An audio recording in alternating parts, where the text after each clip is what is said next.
Greg, you're estimating that this is going to cost somewhere between $1.5 to $2 billion to launch all of these satellites into orbit and to construct them. Talk to me about who this is going to help, because I get the sense that this is targeted after people in some of the most remote locations around the world who are frankly in the most need of being connected.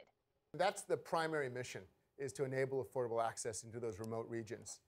The fundamental issue is the current technologies, the cable and the fiber infrastructure, cost a lot of money to string from telephone pole to telephone pole or to trench out from the cities into the rural areas. And there needs to be a technology, and that's what this is, an enabling technology to allow the current operators, the mobile operators and other communications companies, to bring this connectivity to these people in the rural areas at an affordable price. So, Richard, Virgin Galactic's LauncherOne is going to be launching a number of these satellites. You've obviously put your name, your company, a lot of money behind this. But this has been tried in the past, and it's proven to be slower than expected in terms of adoption and really expensive. It's been tough.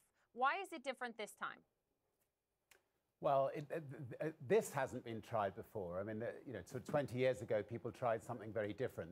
The technologies moved forward. The Virgin Galactic, for instance, didn't exist, right.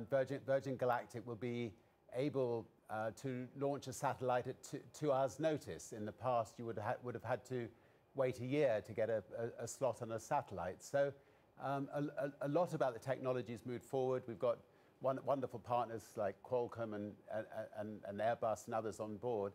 And I think together we can create something which will enable people, some of the 3 billion people who don't have internet or Wi-Fi access to get it. Obviously, Richard, this is a business venture, right? I mean, the expectation is that it will eventually be profitable, but also just on a societal impact scale.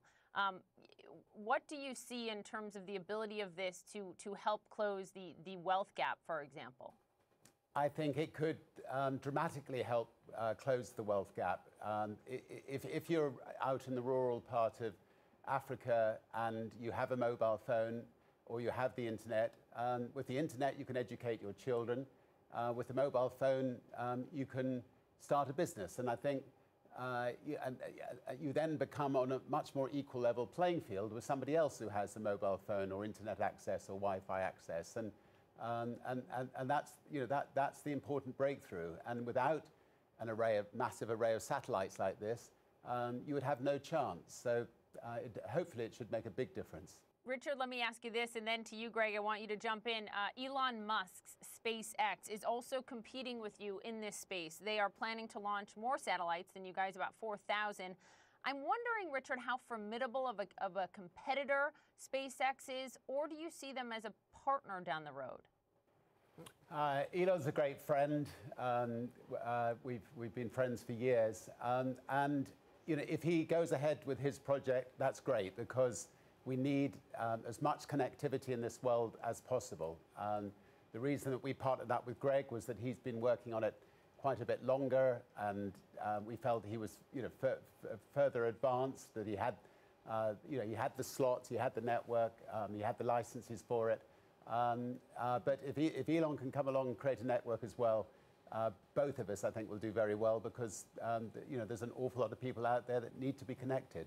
And there's so much demand out there, and there's so many people in the communications industry working on building networks, whether it's terrestrial networks or satellite networks. There's plenty of them that are being worked on and looking for funding. And we've got our mission, we've got our goals, we've got our partners. Some of the hardest parts about this system have nothing to do with satellites, actually. The hardest part is probably the chipsets in the terminals, the chipsets that allow the satellites to function at very high speed and handover, and the chipsets that allow your cell phone and tablet to connect directly to the terminals seamlessly as an extension of a mobile operator using your current prepaid or postpaid plans.